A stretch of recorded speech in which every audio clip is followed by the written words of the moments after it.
Okay, so we're going to start with the immune system, doing the immune system outline. Right here, this one. So yeah, just so you can kind of see how mine is, it's I like to do tree branch kind of style. So if that doesn't work for you, just go ahead and understand this is what I'm working towards. But getting this information down will allow you to rework it how you need to. I have front and back, so it's a lot of information. I usually say this is like when I go to refresh, every semester when I'm trying to teach this stuff, I just pull this out and I just read through it, and this has almost everything from the immune system that I need to remind me and refresh me. So if you might add different stuff to yours, you might have more notes on yours or less notes about one thing. This is just what I need to keep me up to date. So starting at the top, immune system. Of course, I picked a bad marker right to get it. There are two branches to the immune system. What are they? Yeah, you're innate and you're adaptive. Very good. You have the innate immune system and the adaptive immune system. Now, before we get going, just because now is a wonderful time to talk about our immune system and how our body fights off pathogens, pathogens being anything that might cause us harm, from a virus or a bacteria to, in certain cases, a stick or a knife that might try to cut your skin and stab you. Your immune system has lots of different layers. We'll see that you have an innate immune system that you're born with that is very basic, non-specific functions, and you have your adaptive immune system that is your B cells and your T cells that really learn and target and grow with you as you get exposed to new pathogens. You can't boost your immune system with things like vitamin C and zinc. In general, multivitamins aren't going to do anything to make your immune system stronger. That's not how it works. They'll help your overall general health. So if you do get sick, you may be better prepared to fight those symptoms from the infection or from whatever is wrong with you. But they aren't going to give you extra protection. Partly because that's just not how our immune system works. With your adaptive immune system, our cells are actually learning and responding. They have to be exposed to these things before they can learn and grow from it. So there is this kind of thing where you have to be infected to be able to provide some type of defense your body does. With our innate immune system, we'll see that, if you have a bunch of scrapes and scars all over your skin, I have several piercings in my ears and in my nose. Those are, entry points for bacteria. So if you have kind of exposed these barriers, like your skin and your mucous membranes, that are meant to prevent entry for things, sure, that will allow for more pathogens to get in. But again, in general, if you taking extra vitamin D is not really going to help your overall immune system. There are some instances where it may help you fight infections, but again, it won't make you, there's no such thing as being too healthy to get a virus. We've seen that Usain Bolt and The Rock have all gotten coronavirus, so you can't be too healthy to get it, is the argument that I've been making to some of my family members that don't seem to understand that. So as we go through this, if you have hey, I heard this thing about your immune system, I heard this thing, please speak up and ask that, so that way we can talk about it, we can try to figure out, okay, is this fact, is it fiction, is it somewhere in the middle, and how can we try to get the best information out there as future healthcare workers. Also, vaccines are perfectly safe. As long as they've been FDA approved, the data's there, it's perfectly fine to get a vaccine. It's perfectly fine to vaccinate your children on the schedule that the doctors recommend. Back in the 70s and 80s, we actually vaccinated for fewer pathogens, but we used about 3,000 antigens per vaccine. Now we're vaccinating for more pathogens with 150 antigens in our vaccines. Yeah, so we've gotten actually a lot better at making vaccines, making them safer and making them more efficacious. So vaccines are fine. Okay, starting with our innate immune system. This is the one that you're born with. This is the non-specific system. This is the one that we all have, and generally it's all usually the same. So the first part of the innate immune system is preventing entry. That is from our skin and your mucous membranes.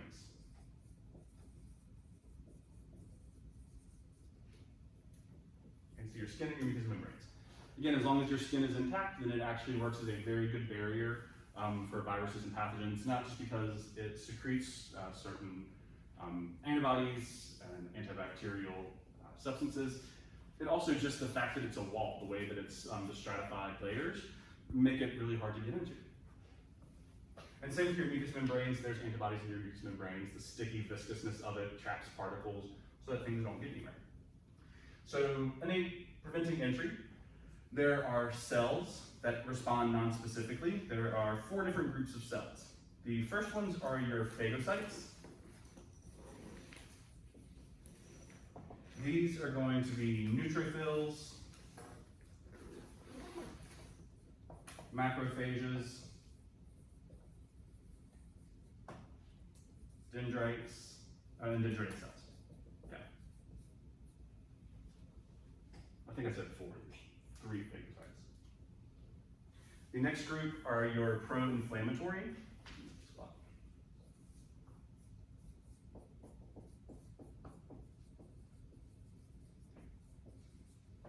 These are going to be basophils and mast cells.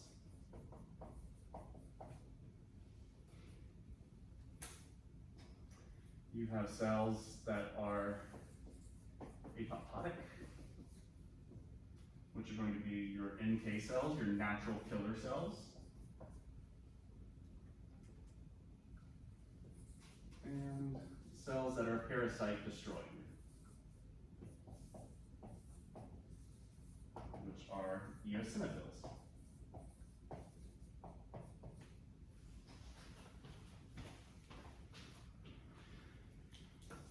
So non-specific cellular responses. Your phagocytes, your neutrophils, macrophages, and dendrites, when they encounter a pathogen that they can eat, they do eat. They are at a buffet. Your body is a buffet for them.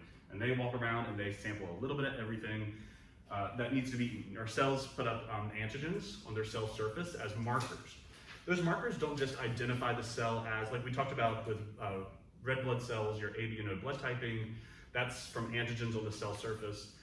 It doesn't just identify the blood type for cells. Cells have tons of different antigens that are not just saying, hey, yes, I am a normal body cell. They also have, hey, I'm healthy, or hey, I'm infected. They have different ways of identifying that about themselves. And when they put up the, hey, I'm infected sign, macrophages go in there and they gobble them right up. So one of the things that antibodies help do, antibodies basically clump around and bind to antigens. So go ahead and, again, words are confusing. Antibodies are produced inside of you to fight infections. Antibodies bind antigens. Antigens are on a cell's surface. So all of your cells have antigenic markers. Any foreign cell, a virus or bacteria, is going to have antigens on its cell surface that your antibodies will bind to. When they bind to it, they basically just make it more obvious. And the more obvious something is, the more likely it is to get eaten. Okay? So your phagocytes do that. Pro-inflammatory cells, basophils and mast cells, releasing different chemicals, histamines, bradykinins, to help increase fluid flow, to help move more fluid to an area that's infected. So that way you have more white blood cells coming, more plasma proteins coming for healing and repair. Apoptotic, what's apoptosis? Yeah, a lot of times when people hear apoptosis, they immediately go to the programmed cell death, which that is part of it, but apoptosis is also cell shriveling. So we can have apoptosis, or we can have lysis. Lysis is when you split a cell open and everything spills out. You don't want that with an infected cell, because then all the infected stuff goes out. So apoptotic cells will release certain chemicals that will cause the cell to shrivel up on itself, and then a macrophage can come and eat it. So it doesn't release any infected viral particles or bacterial particles into, I'm just gonna keep saying pathogenic particles, because that's just the most encompassing term. They don't release any pathogenic particles into the surrounding fluids. And then your parasite destroying, your eosinophils, we looked at those when we did the blood chapter with the white blood cells. Yeah, they're gonna release, they will degranulate and release different chemicals. Okay, so preventing entry in cells, antimicrobial proteins. I'm just gonna move to the side. Antimicrobial proteins. Things like interferon and complement.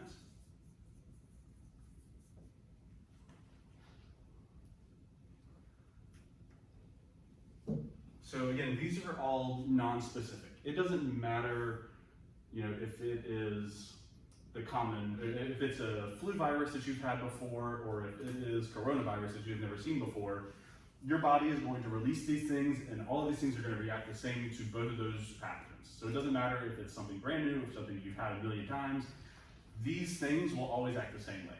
Once we get to the adaptive, we'll start to see how it has specific responses. But really, the innate immune system is all just about responding generally. It's a general call to arms.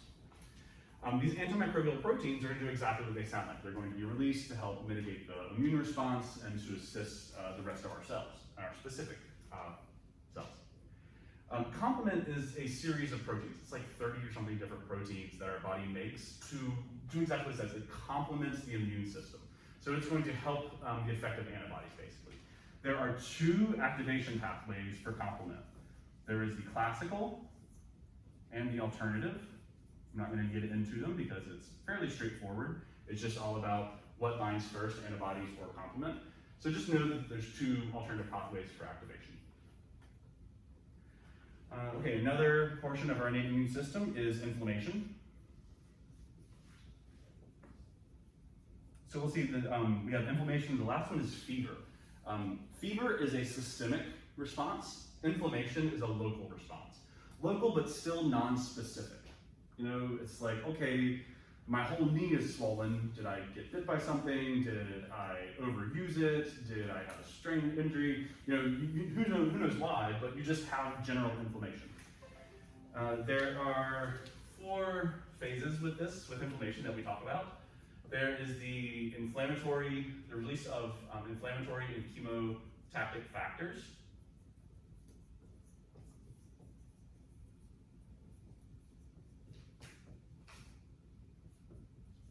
You're going to have basophils and mast cells releasing different local hormones that are going to cause vasodilation, increase of fluid movement. You have vascular changes that occur because of these inflammatory cells.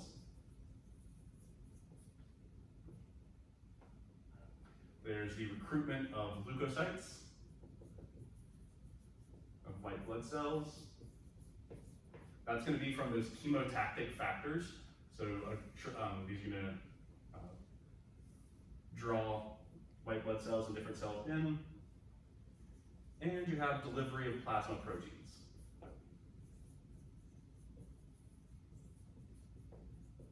With all of that inflammation and that fluid movement coming in, you start to have more plasma proteins as well as cells being delivered. And then, as I said, the last phase, still part of innate, is fever. Inflammation is local, fever is systemic. Fever has 3 stages, not onset, stadium, and defervescence.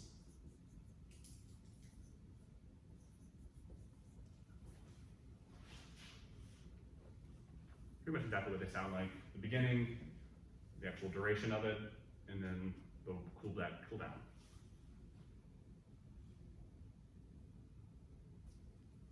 And these are the 5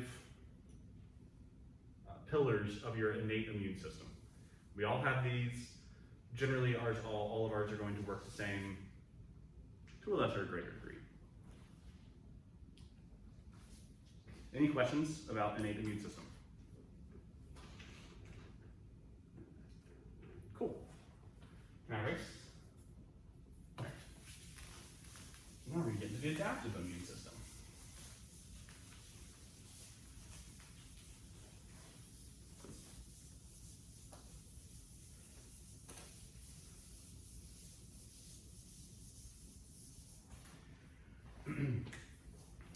So our adaptive immune system has 2 branches.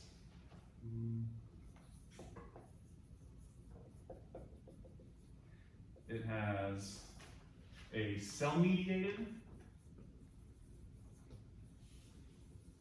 and a humoral branch. Humoral refers to blood.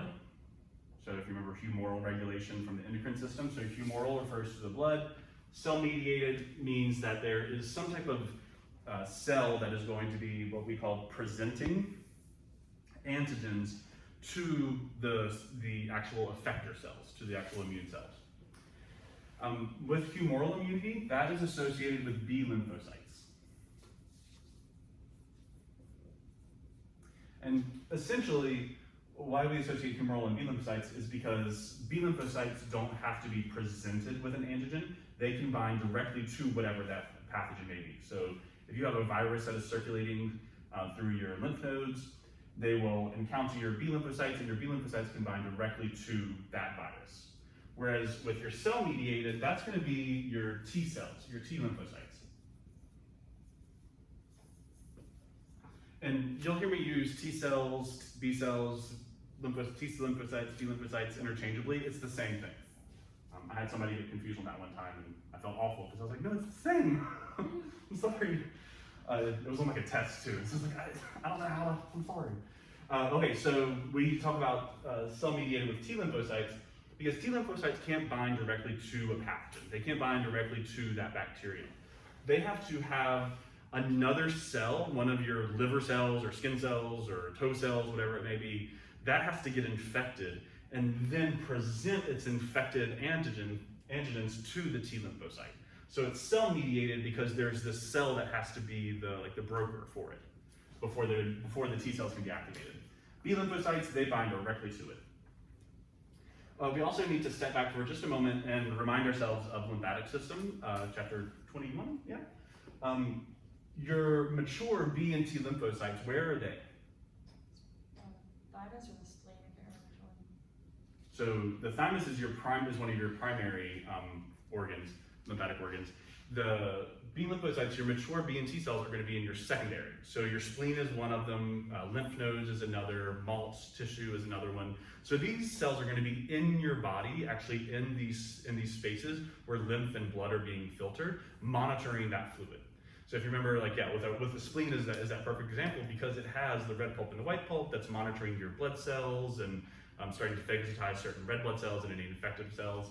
So you have both of those in there. And your lymph nodes, they have the cortical sinuses and the medulla that's lined with different immune cells, the B and the T lymphocytes. That's why when you get infected, your lymph nodes swell and the doctor always palpates and feels them because you can palpate them when they start to swell. And they're swelling with the fluid and with these cells that are propagating. So what's happening is that when we're talking about an immune response, means that somewhere in your body, a cell gets infected. That infected cell is going to either travel to your spleen or it's going to be taken up by your lymph fluid at some point. It's, again, these are random chances. Our whole immune system is just based on chance encounters, kind of like our criminal justice system. It's like, well, oh, yep, you're doing something wrong. Let me go get you, supposedly. Anyway, let me not get too in depth on that one. But the immune system is basically just doing that. It just happens to catch these infected cells. And so it just happens that an infected cell goes into a cervical lymph node where a T lymphocyte or a B lymphocyte might be able to bind right to it. So just again, understanding where we are. These cells are in our secondary lymphatic structures waiting to encounter pathogens. So your B lymphocytes, when they are activated, they become memory cells or plasma cells. Memory cells are exactly what they sound like. They are going to be stored and activated upon future exposure. So the first time you get exposed to something, if it's a significant enough exposure, your B lymphocytes, some of them will get activated and turn into memory cells, and that's all that they do. They turn into memory cells and they just go float on, so that way they can recognize and be activated in the future. Your plasma cells, the other group, the B lymphocytes, will turn into plasma cells, and plasma cells are what make antibodies. If you were to say that B lymphocytes make their antibodies, that's not actually correct, because B lymphocytes have to differentiate into a plasma cell before they can produce antibodies. So antibodies come from plasma cells, not from B cells. There are 5 classes of antibodies that we're going to be looking at. The first one is IgG. They all start with Ig for immunoglobulin, globulin being like a plasma protein. IgG is present in your passive immunity. So thinking like from breast milk, those first few months, the infant isn't really making its own antibodies. It's getting most of its antibodies from breast milk, being IgGs, those passive antibodies. IgM is your quote unquote first antibody. So when you are in, when your body starts to respond to some type of infection, it starts making antibodies. The first antibodies, first type, the first class that it makes are IgMs. IgA, is in your mucous membranes.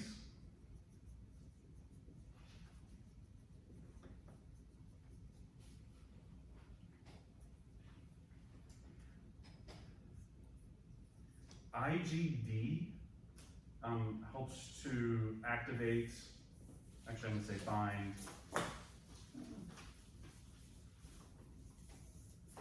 binds BCRs.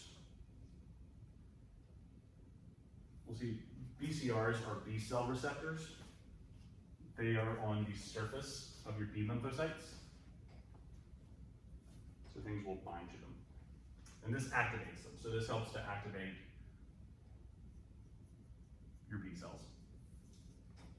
And then IgE.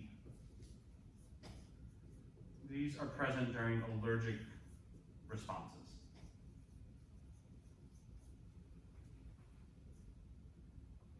So 5 main classes. They can switch. It takes certain signaling proteins for them to switch classes. So let's say that your body has been making a bunch of IgEs for some type of allergic response, but it's like, oh no, we need some more generic IgMs, or we need something that's going to be focusing more on this parasite, something like that. It can switch classes.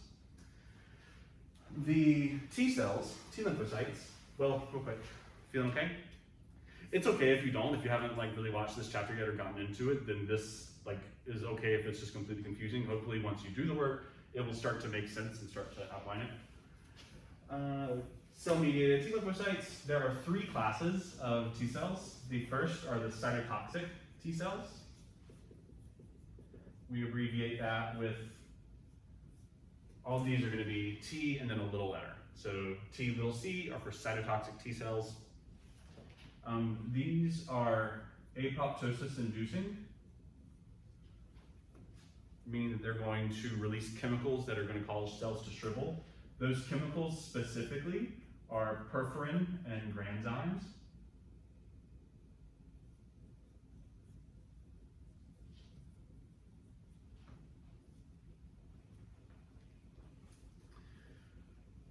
Perforin makes a little hole, like a pore, perforin, perforate, pore, little hole.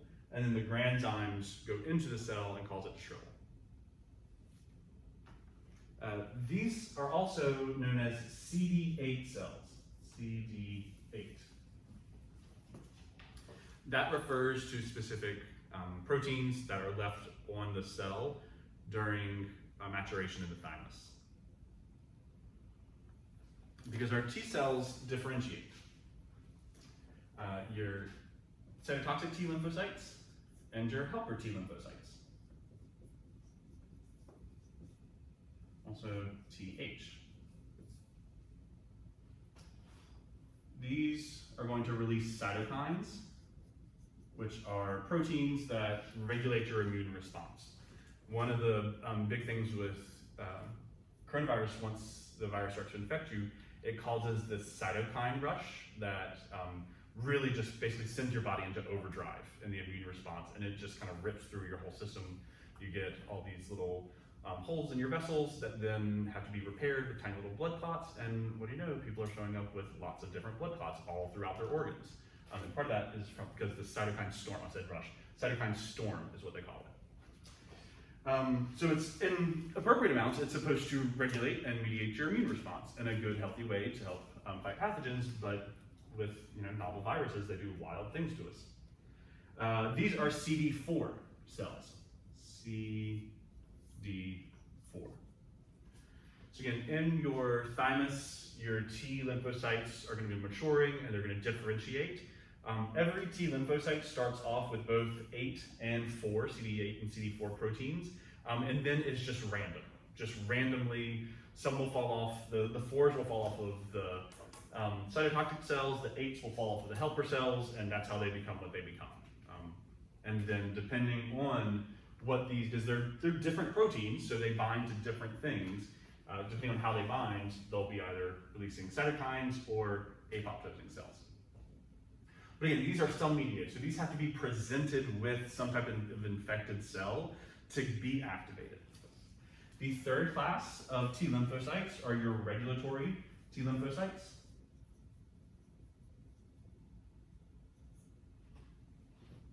We call these TREGs, so T regs.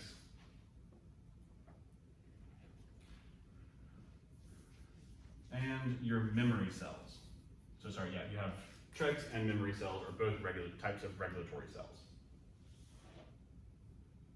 Sure.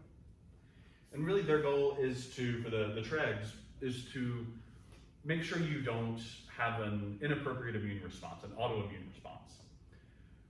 Because for our helper and our cytotoxic T cells to be activated, we'll see that they have to go through, they have to get 2 signals. B cells and T cells require 2 signals to be activated. The first signal for all of them is to bind that thing that's infected. So B cells are going to actually bind onto the pathogen, whereas your T cells are going to bind to some infected cell.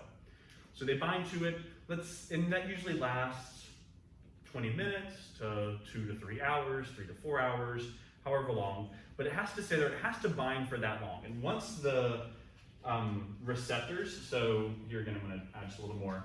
Your T cells in general have T cell receptors. Your B cells have B cell receptors. These are different from the CD proteins on the T lymphocytes. The CD proteins on one helper T lymphocyte are going to be the exact same as the CD4 proteins on another helper T lymphocyte. So all helper T lymphocytes have the exact same CD4, all cytotoxic have the exact same CD8. Every T cell is going to have a different T cell receptor, except for the memory ones.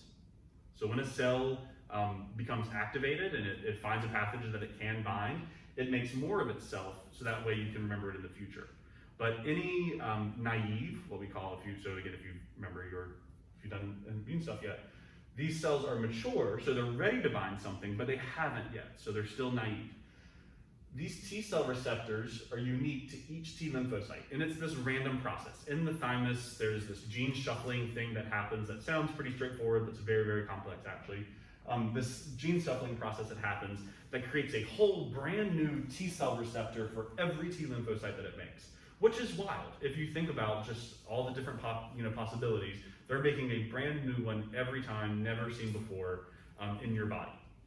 And they're doing that in the hopes of maybe making a T cell receptor that's going to actually match some type of antigen from a pathogen. So it's completely just guessing. Right now they're making a coronavirus vaccine that they're hoping is, they're trying to match the antigen to the one of the coronavirus vaccine. Our T cells, they just kind of do it randomly. They're just like, we're just going to guess this one, we're going to make this one, we're going to make this one. And really their only disqualification is you can't bind a body cell. Your T cell receptor can't be so similar that it actually binds one of your healthy normal body cells. If that happens, you're out. Bye. That's the positive and negative selection process that you'll have to learn about. But if it does bind one of your body cells, then your body's kind of logic is, well, if you don't bind one of our cells, you're harmless out there. Because as long as you're not binding my normal healthy body cells, you might bind a pathogen. So we're going to send you out there. So all through our lymph nodes, all through these secondary lymphatic structures that we have, you have T lymphocytes and B lymphocytes with absolutely unique B and T cell receptors, just hoping that they're going to be a similar shape to bind an antigen. Okay? It's a wild kind of concept, but again, this is why I'm like, you boost your immune system all you want, but it's all luck. It really is just, okay, yeah, sure, you made one that happens to bind this. And so this is why coronavirus is ripping through the world so badly. The flu, There are about 4 strains of flu that circulate every year. They mutate slightly, but for the most part, the world has been exposed to a lot of the different flu strains that are active. There's usually, like I said, several different ones. And when you get a flu vaccine, you're getting a cocktail. You're getting vaccinated for a couple of different strains that are active this year. The strain that is active this year, it could be H1N1, that one that just ripped through the world in 2008. That so many people died. Now enough of us have been vaccinated against it. We have antibodies for it. That H1N1 is still circulating, and every now and then, every few years, it does start to peak again. But we have enough natural immunity antibodies that we fight it off. With coronavirus, it had never been seen before, and so no one had antibodies for it. No one had B or T cells with the unique receptors that happen to match it. Again, some people did, obviously, but in general, the population of the world, no one really had enough B or T cell receptors with that random antigen that's on a coronavirus to be able to mitigate and recognize it. So it was able to just go through our body and replicate, and we literally can't do anything to stop it.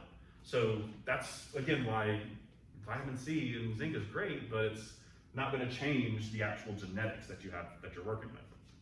The lottery that you're really working with here. Okay, can I get off my soapbox, or y'all okay? Okay. So what TREGs do, what the regulatory T lymphocytes do, is occasionally our body shockingly messes up. And instead of having a T cell receptor that doesn't bind any of our body cells, we get a T cell receptor that might kind of bind our body cells. It might just a little bit, which can cause an autoimmune response. So TREGs are there to shut down the immune response. If a helper T lymphocyte binds a cell that says, you know what, you look suspicious, you look kind of like you might be infected, I'm going to come over here, I'm going to bind onto you. And in a normal response, if it is an infected cell, the T cell receptor will start to bind, and then the CD proteins will start to bind, and it will last for several hours, and there are all these signals that happen. But if this helper T cell, again, it's like, you look infected, and so it goes and binds you, and then it recognizes, oh, nope, you're not affected, it's supposed to let go immediately. Because if it doesn't let go immediately, then it starts to send other immune signals warning other cells nearby, hey, there's an infected cell, and you're not. You're not an infected cell. So what happens is that helper T cells, if they bind to something that is not actually an infected cell, if they don't get the second signal that we'll learn about, they don't get that second signal, they immediately turn into TREGs, which then shuts down that local immune response. So it's the body's safeguard to make sure, oh, no, we're not going to do an immune response. That's good. It's what should happen. That's why we don't have, we're not all riddled with autoimmune disorders. Some people not. But the problem is that TREGs can also allow for cancer to grow because they shut down any kind of immune response, which can then allow for cells just to keep propagating. So, adaptive immunity. How are you feeling? It's okay. That's normal. We're okay with that. All right. I'm going to erase all this. And we're going through it.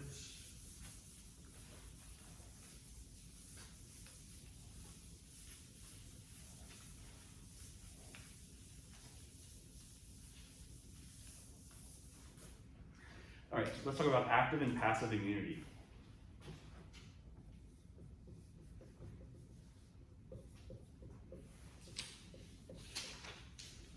Which one of these do you think will produce memory cells?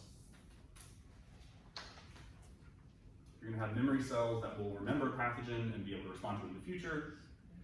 Active. Yep. So active makes memory cells.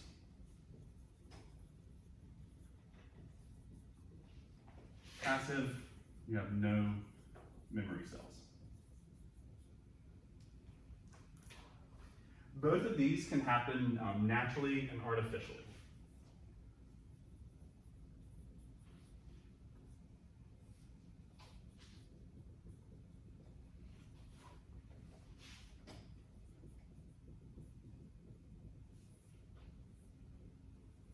What do you think a method of natural active immunity would be? Like, how would you,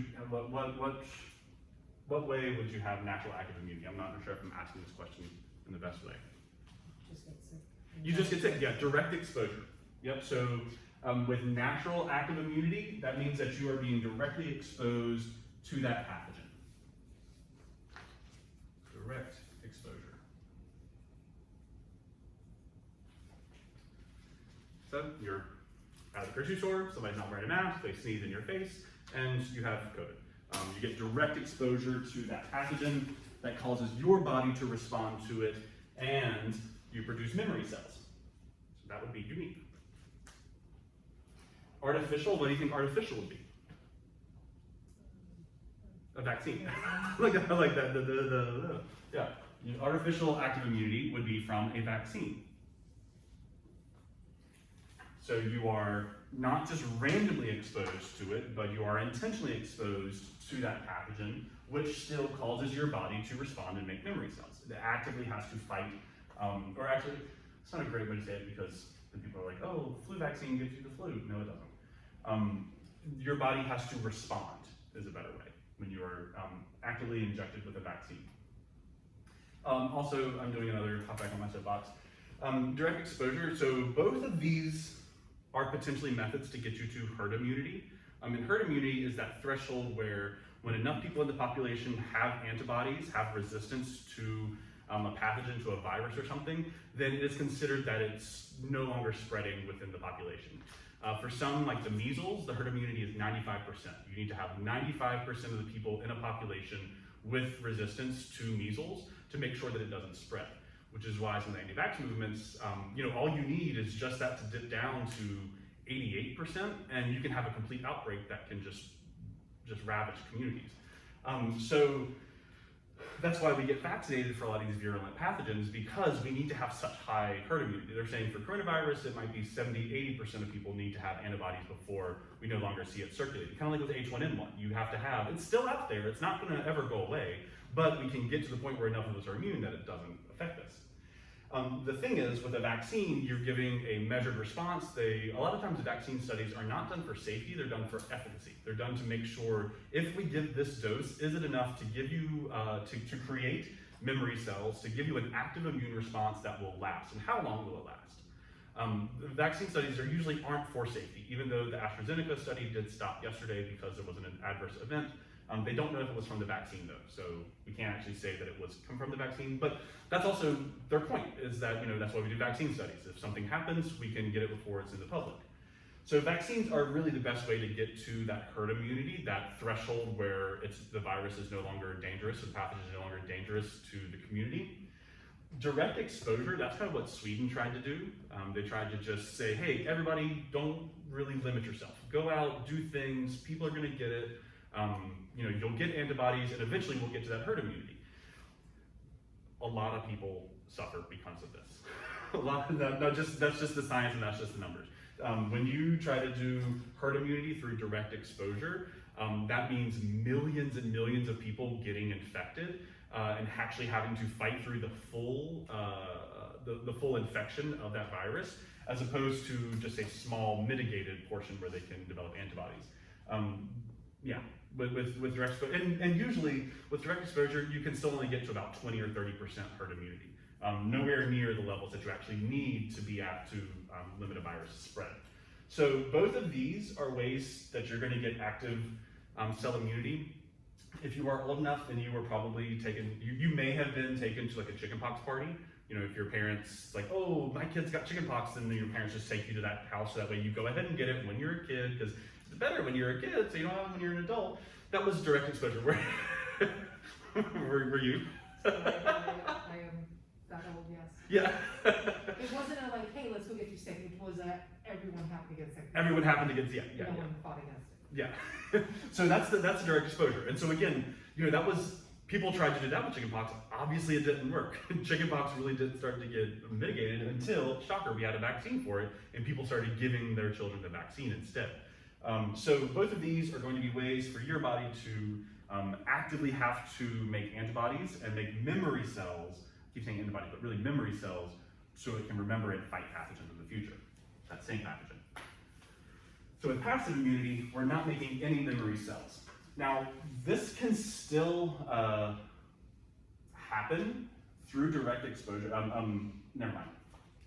Natural passive immunity, this comes from breast milk. That's the first example that we go towards. Breast milk. This first few months of feeding. They're rich in those IgGs. Mother passes them to child. Artificial would be something like serum.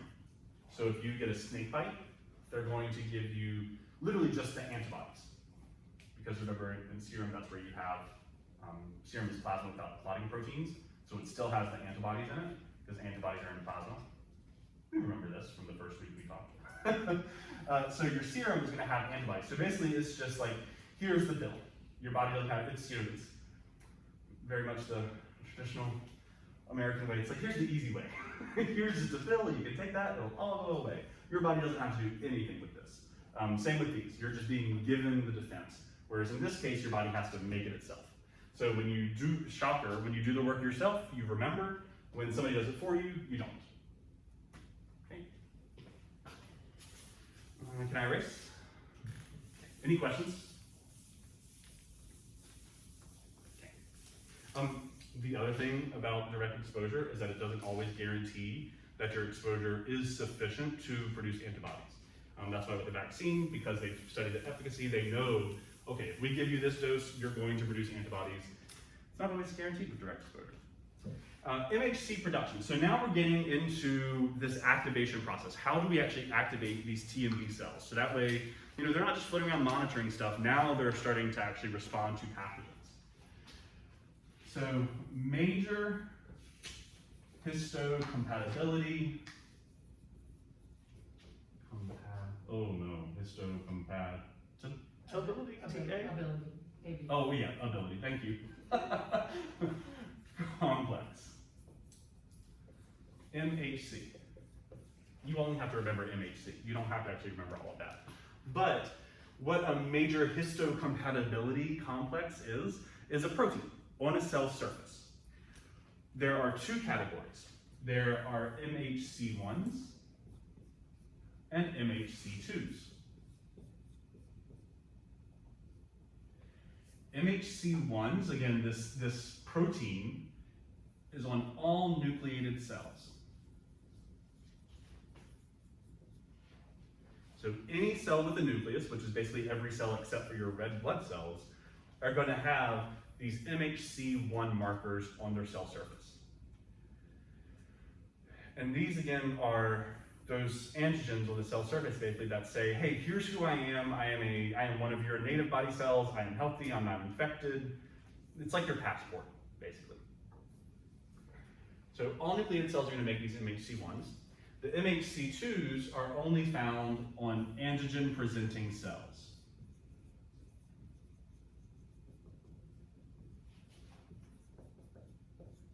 APCs.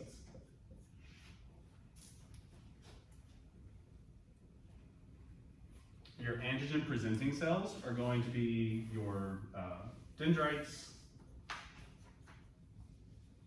macrophages, and your B cells.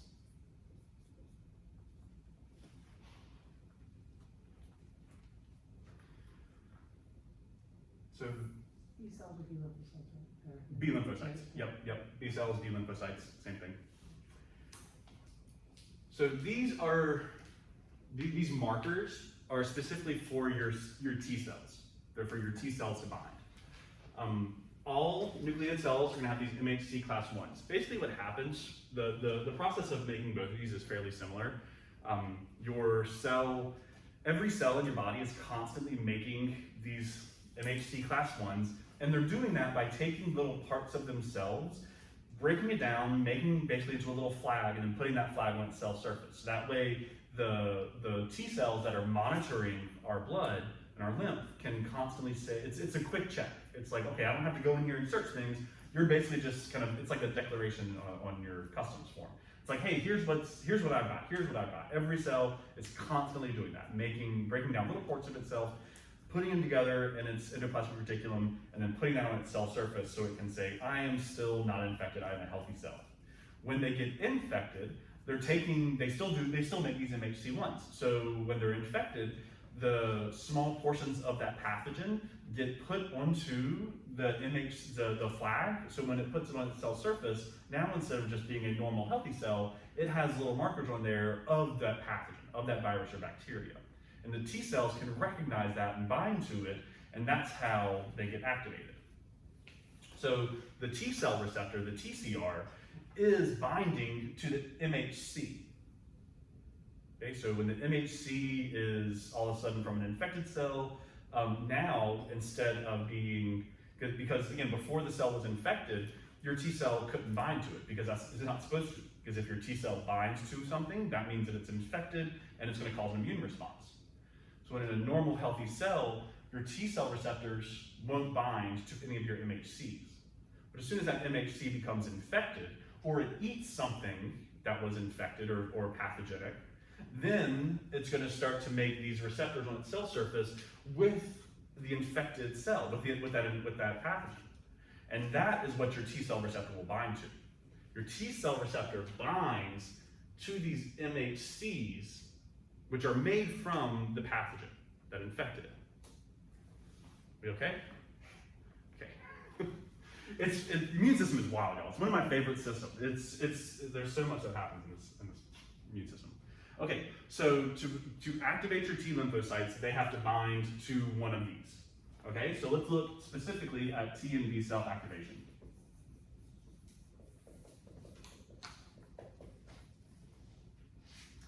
Okay, for your helper T cells, these only bind antigen-presenting cells. So for a helper T cell to be activated, it first has to bind one of these three cells: dendrites, macrophages, or B cells. There are two signals for every activation. For helper T lymphocytes, the first signal is that MHC2 binds the T cell receptor and its CD4 protein.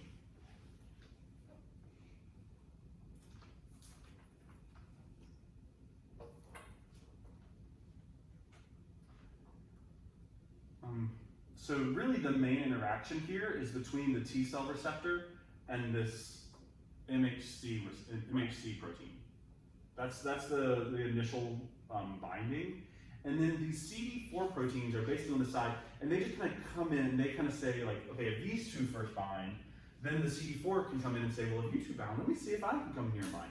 And if the CD4 proteins can come in there and bind, they strengthen that bond even more. And again, just because part of activating them is not just, oh yes, we bind instantly, let's go. It's time. It takes hours before the T cell is fully activated, just to make sure it's not, because if your T cell could just bind and release, then who knows how many times it would be activated. So this just makes sure, okay, we have to be bound for hours, and the CD4 proteins have to get involved for it to really count. Okay? So this is why, again, you can be exposed and not actually have memory cells or antibodies produced if the interaction isn't strong enough. Still get infected, still get sick, but not actually have any type of reaction. So the second signal, after several hours, after the TCR and CD4 proteins have fully bound with the MHC, this is when the helper T cell starts to release IL-2, interleukin-2, which is a hormone. It has two basic functions. It is going to activate more helper T cells, and it's going to create memory helper T cells.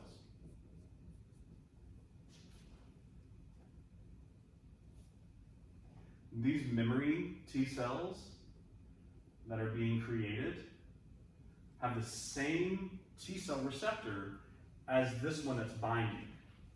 And that makes sense because the pathogen that is part of this flag on the infected cell is only going to bind with these T cell receptors. Remember, this is unique to this one cell. This T cell receptor is unique to that one helper T cell.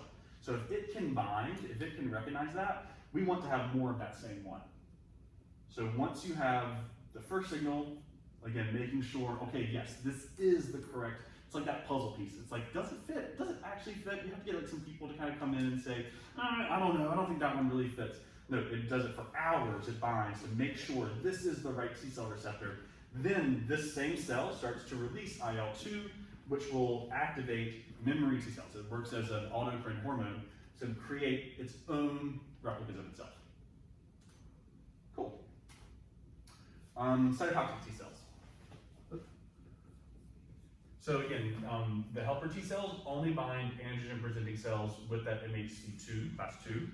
The cytotoxic T cells are going to bind both antigen-presenting cells and nucleated cells. So your MHC1s and 2s. The first signal, your MHC1, same thing. Binds the T cell receptor and the CD8 protein. This time again, it's a cytotoxic T cell, so it's a CD8. The second signal, that IL-2 from the helper T cell is going to activate more cytotoxic T cells and create memory cells. And when I say activate, what's happening is that these are differentiating. So these are going to be becoming, again, same T cell receptor. These cells that are being developed are going to have the same T cell receptor as this original one binding, so it can go out and bind more of that pathogen and try to find more of it. So the activated ones, when I say activated, that means that it's going to go out and search. The memory ones are just going to hang back and chill. Both of these are going to have the same T cell receptor as this one. That's first binding. So, Okay. the TC on here, the T and the C, what did you say that's abbreviated for? Is that, Oh, this TC is cytotoxic T cell. and the TH, I just wanna make sure. Is the helper T cell. Okay. So the helper T cells are regulating your immune response. They're the ones, again, that are going to be releasing this IL-2 that will activate your cytotoxic T cells. Cytotoxic T cells cause apoptosis. They actually destroy the cells. And we'll see that these also release IL-4, which activates the B cells. So helper T cells helping the response, cytotoxic, killing things, and then the B cells will see their process. Okay, go to this one. So your B cell activation, you have no antigen presentation. And again, by antigen presentation, we mean presenting by a cell. So our cell-mediated T lymphocytes, humoral-mediated B lymphocytes. So they're going to bind directly to the pathogen. So the first signal is that the antigen binds the B cell receptor.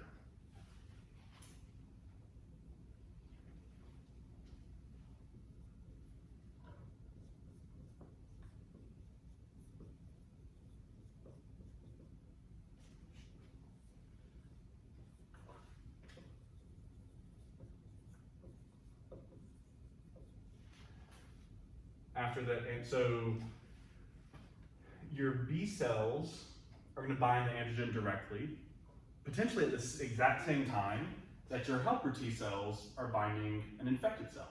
So these processes can definitely happen at the same time. But the B cell won't go any further. It'll just stay there or stay bound to the antigen until it receives the second signal of IL-4. Because again, our body wants to make sure it's not causing an autoimmune response. So your helper T cells, they have to bind for hours before they start to activate the rest of the response. And your B cells and your cytotoxic T cells won't go any further until they get the signal from the helper T cells. So these are driving, the helper T cells drive this whole immune response. So if their binding isn't sufficient, you don't get IL-2, you don't get IL-4 release, no memory cells, no plasma cells.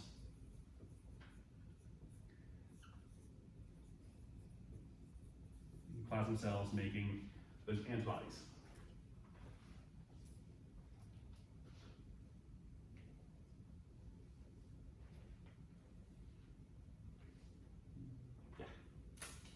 Any questions? Like I said, hopefully sit with this. Like, and this is how my brain works. So this is the information that I need so that way I can process it fully. And you know, it's still not everything, but it's a lot of it. So you might have to change yours. Yeah. Right, so the THs and TCs. Yep. They may not get past the first signal. They may not get past that first stage. Yep. And the B cells, they will go through them. Only if they get the second signal. Yeah. Yeah. So if You have all the stuff. helper T cell doesn't have its second signal, Okay. then you won't have any further activation of the immune response, and you'll actually have, what will happen is if you have your first signal and it binds, this T cell binds the MHC, an infected cell, for several hours or whatever, it will turn into a TREG, one of those regulatory, and shut down the immune response. Now, it actually releases different hormones that will shut down the immune response. Anything else? Cool. I want to give just a minute to let her drink of that. Okay, so let's look at the respiratory system. I'll leave that up just for you to be able to get that real quick. But looking at your lab, let's just go through some of these basics.